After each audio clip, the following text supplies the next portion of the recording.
Bonjour. Récemment, en fait, j'ai compris cette réalité, que, que le monde, en fait, est beaucoup trop compliqué pour moi. Euh, je pense que j'en ai pris conscience il y a seulement, réellement, 3 ou 4 mois. Je ne me rendais pas compte à quel point je luttais, malgré tout, malgré mon chemin, malgré tout ce que j'ai pu avancer dans ma vie, que je luttais pour rester dans une sorte de courant. Et quand j'ai pris conscience de ça, c'était à l'époque où je me posais la question comment ça se faisait qu'il y avait tellement de femmes avec cette énergie yang en face de moi. Où est-ce que ça venait me chercher? Et, et je me suis dit, mais où est-ce que j'ai eu cette violence de la part de ma mère? Et en réfléchissant, en retournant dans le passé, je n'ai pas trouvé de violence de ma mère. Ma mère n'était pas violente, elle était très douce avec moi, en apparence. La violence se trouvait d'une manière cachée, inconsciente, même pour elle, à mon avis. C'est une forme d'espoir qu'elle avait pour moi. Un espoir de sécurité, un espoir de qualité, un espoir de monter haut dans l'échelle sociale, peut-être aussi, pour être encore plus en sécurité. Elle a vécu l'Holocauste, donc je peux très bien m'imaginer ça. Et quand je suis allé à l'école, déjà je venais d'Israël la première fois, mais c'était déjà compliqué pour moi. C'est difficile. Je n'ai jamais été bon à l'école, même si j'ai fait l'académie militaire qui est en Hollande considérée comme quelque chose au même niveau que le Polytechnique ici. Si j'avais pu, si j'avais su, si j'avais osé, si je savais, si j'avais su que c'était possible, que cette option existait, j'aurais dit à maman, maman, s'il te plaît, mets-moi dans une école plus simple. Mets-moi quelque part où ce que l'on apprend va moins vite.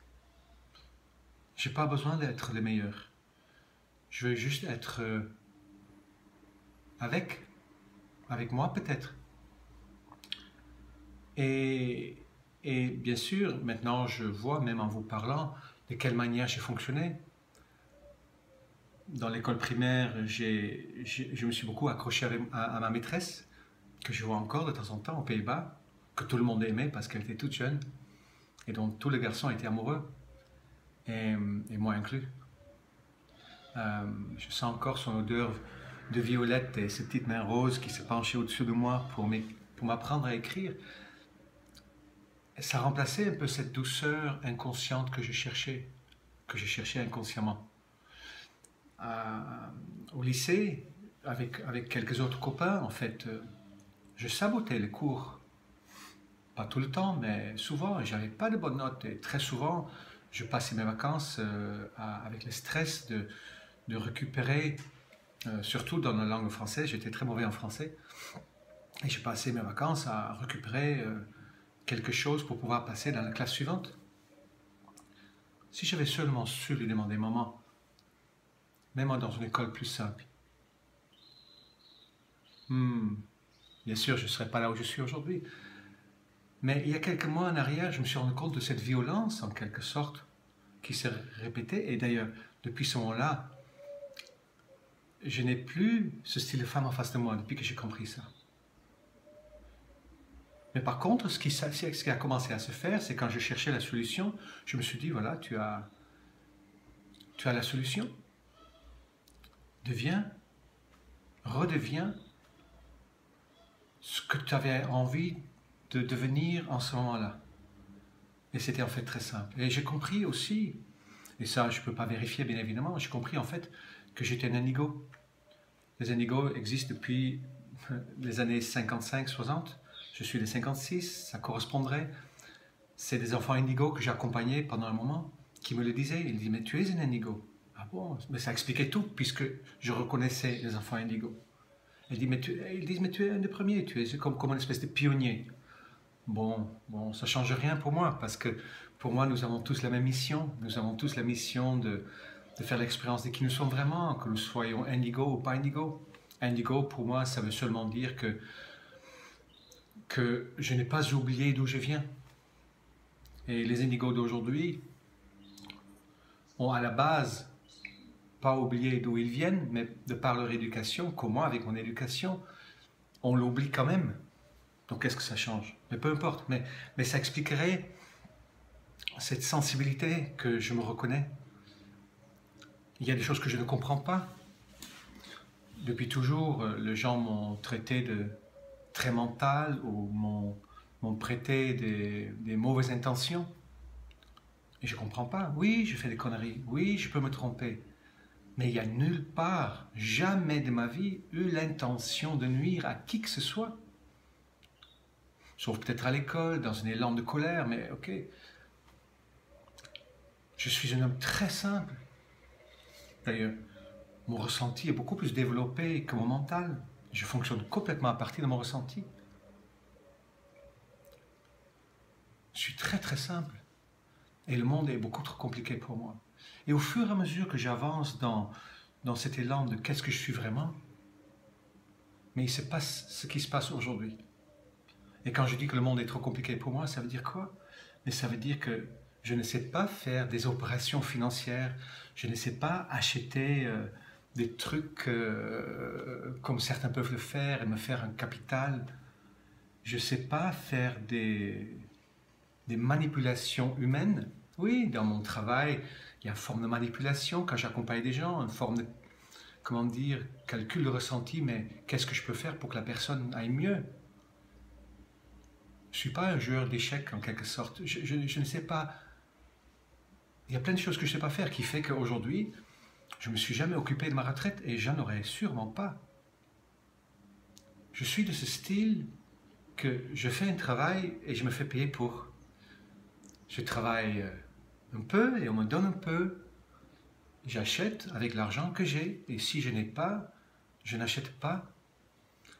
Et au fur et à mesure que je me libère de cette obligation d'obéir à la complexité de la société, je retrouve en fait mon état intérieur de plus en plus comme quelque part je me reconnais quand j'étais tout petit parce que mon chemin, je le reconnais, a commencé jeune. J'ai des souvenirs, des élans spirituels, si on peut appeler ça comme ça, depuis l'âge de 12-13 ans, peut-être avant même, mais en tout cas que j'étais conscient, d'être conscient.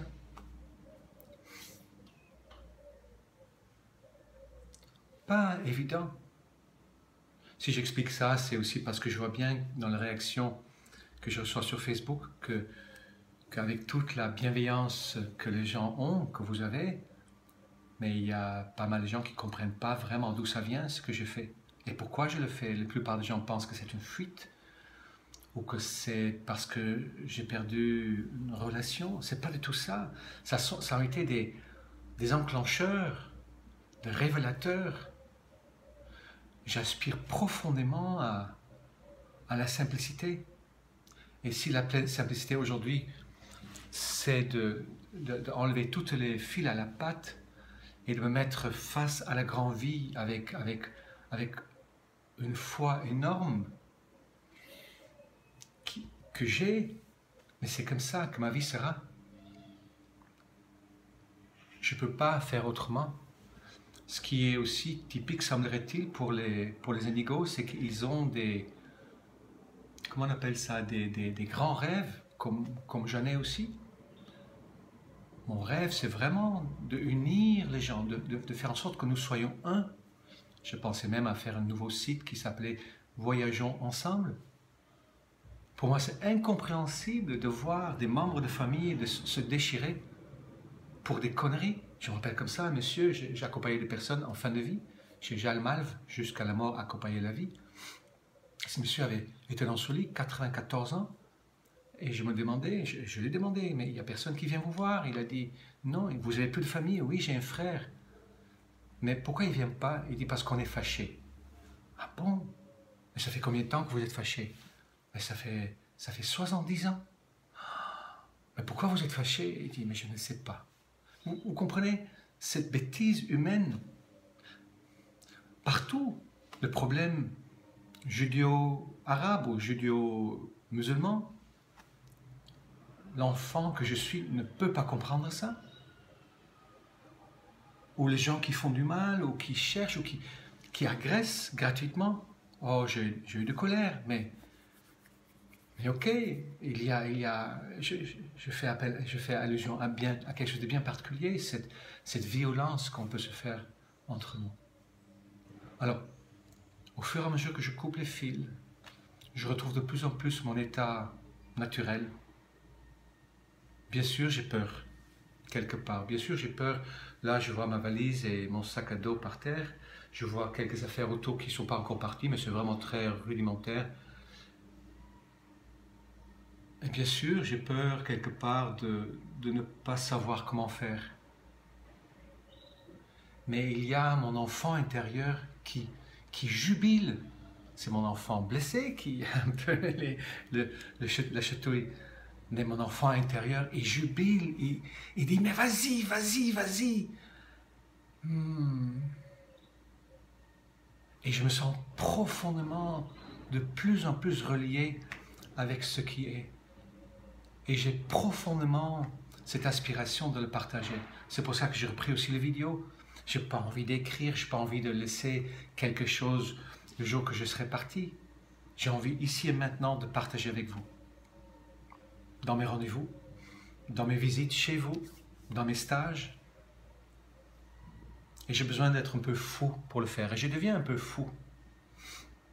Parce qu'au fur et à mesure que je n'ai pas peur et que je n'ai pas besoin pour vivre de la personne qui est en face de moi, je peux me permettre de dire ce que je pense et de faire ce que je dis, et de suivre cet élan peut sembler un peu fou, parce que du coup je peux dire des choses qui sont bizarres ou incompréhensibles. Elles sont incompréhensibles pour ceux qui ne comprennent pas mon cadre de référence. Voilà, maintenant pour ceux qui ne savaient pas, c'est ça mon cadre de référence. Peut-être un peu orgueilleux de le présenter comme ça, j'espère que vous me comprenez. Je ne suis pas différent de vous. Nous sommes tous un.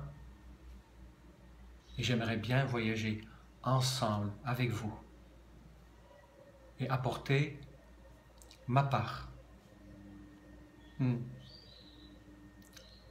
Et si ma part serait jouer au pionnier, si c'est de ça qu'il s'agit en développant mon plein potentiel, alors c'est vers là où j'irai. Voilà, c'est ce que je voulais partager avec vous ce matin. Je vous souhaite une très belle journée. Nous sommes proches de Noël. Je ne sais pas si j'aurai l'occasion de faire d'autres vidéos. Si ce n'est pas le cas, je vous souhaite de très belles fêtes. À très bientôt. Au revoir.